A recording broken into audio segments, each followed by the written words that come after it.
In 2005 and 2006, during the peak of the Nepalese civil war, the armed police force received intelligence that the Maoists were planning a major offensive to seize control of the Kusum and Balubang areas.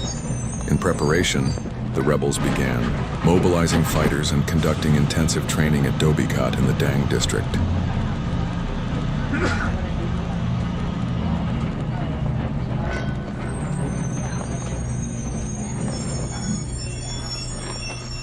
Upon receiving the intel, a 150-member unit of the armed police force was deployed on a covert mission. To minimize exposure, they used local transportation, while surveillance planes patrolled the area continuously, searching for Maoist fighters to neutralize the threat. The patrol team moved cautiously through the area on foot. They encountered an old man. One of the APF personnel approached him and quietly inquired about the Maoists, their presence, their position, and any signs of training activity. The old man nodded and confirmed, "Yes, something is definitely going on. There are more than 2,500 of them, and they've set up a massive training camp further up." With this critical intel, the patrol team pressed forward on their mission. As the APF patrol continued their cautious advance, a sudden gunshot rang out in the distance. Instinctively, the team dropped to the ground and scanned the area, trying to pinpoint the source, but no clear position could be identified. Choosing to press on, they moved ahead slowly. Moments later, another gunshot echoed. This time they took cover and surveyed their surroundings more carefully. Peering through the landscape, they spotted a cornfield. Just beyond it lay an open area where a large group of Maoist fighters had gathered, some engaged in training, others casually eating. Realizing the gravity of the situation, the APF team tried to get closer for better intel. But suddenly, a burst of machine gun fire erupted from the Maoist side, forcing the APF to return fire. A fierce gun battle broke out, lasting nearly an hour. Under intense fire, the APF radioed their operation control room and requested immediate air support. Minutes later, a helicopter arrived, unleashing rounds of machine gun fire on Maoist positions.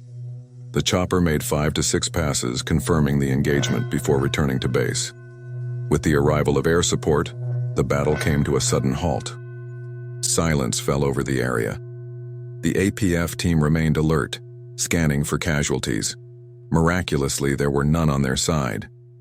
On the Maoist side, fighters scrambled to aid their wounded and collect the bodies of the fallen.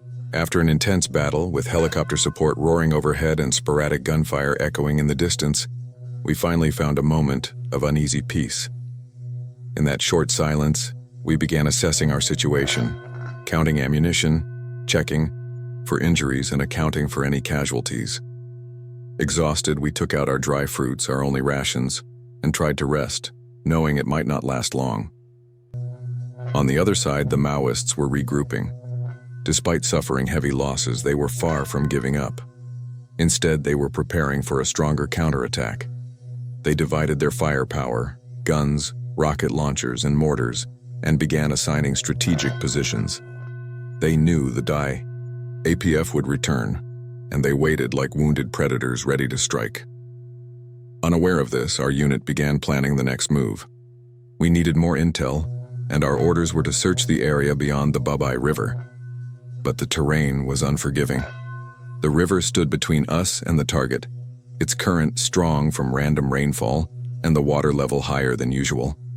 As the APF commander gave the order to move out, some personnel suggested bringing a backup team to provide support while crossing the river.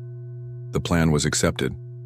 Confident that the Maoists had retreated, one group of APF soldiers began descending toward the riverbank. But the moment they stepped into the open terrain, gunfire erupted.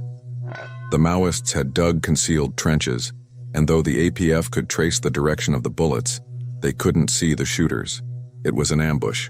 Caught off guard, the lead sentries threw off their bags and scrambled for cover, returning fire at the hidden enemy positions. But after one magazine, they were out of ammunition. Their extra mags were still in the bags they'd dropped. One brave soldier ran back to retrieve them. But just as he reached the bag, a burst of SMG fire from the Maoist side struck him. He went down instantly.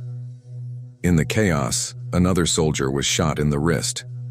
With casualties mounting, The commander gave the retreat order. The frontline unit crossed back over the river to take cover, while the remaining team pulled back to the safe zone. For the next 2 to 2.5 hours, the battle continued in bursts, cover fire and retreats, echoing through the hills in a deadly back and forth. After a heavy firefight, the soldiers gathered their fallen comrade and the injured, retreating to a safe zone, their old position. Once secured, the commander contacted Mission Control. "Commander, we're on this side of the river. The Maoists are on the other side, and it looks like they're trying to cross. We've lost one man and another is injured." "Mission Control. Copy that. Do not retreat. The force must move forward." "Commander, the terrain here is hostile. There's a river. Between us, we can't cross without taking fire. We've already lost a man." "Mission Control. Understood. Is there a place to land a helicopter?" "Commander, no. We're deep in the jungle. There's no landing spot." "Mission Control. Then where?" "Commander, there's an open riverbed, a baygar, downhill, but it'll take 30 to 45 minutes to reach." "It's your Mission Control. Do you have anything red for signaling?" "Commander, no, nothing red." "Mission Control. A lighter then? Do you have one?" "Commander, yes, we do." "Mission Control. Good. Move to the baygar. Start a fire as a signal. I'll send a helicopter. Evacuate the injured." Following orders, the APF team began their descent toward the riverbed, ready to light the fire and signal for help. When the APF reached the baygar, a dry riverbed, the terrain lay wide open. No trees, no rocks, no cover. Only bare earth under the sun, completely exposed. Across the river, Maoist fighters had already taken up position. Angry over the loss of their comrades, they watched with burning intent, determined to strike. Quietly, they moved in, closing the distance, setting the trap. Back on the APF side, the soldiers moved fast, establishing defensive lines. Minutes later, the rescue helicopter thundered in. It circled 5-6 times overhead, then dropped swiftly onto the riverbed. One by one, the fallen and wounded were loaded in. The blades spun back to life, and in seconds, the chopper lifted off, disappearing into the sky. Silence returned. Then, the commander stepped forward. His voice was firm but steady. "This is the nature of war," he said. "We kill and we lose, but we keep moving forward. Now we cross that river, secure the hill on the other side, and from there we plan our next move." The men looked. Across the water, the river was thick with sticky mud, slow, waist-high water. Boots came off, gear adjusted. Among the group, a young soldier leaned toward his friend and whispered, "I'm afraid of rivers. Let's cross together." His friend replied, "Don't worry, we've got this." Ahead of them, 6 soldiers had already entered the water. One had reached the far side, 2 were nearly across, the other 3 were right in the middle. Then, gunfire. Without warning, the ambush began. The Maoists opened fire from across the riverbank. Bullets cut the air, loud and fast. The 2 friends, now waist-deep in water, were the first caught in the open. Most of the APF were still at the edge, removing boots. Those already across sprinted for cover, but the 2 in the center had nowhere to run.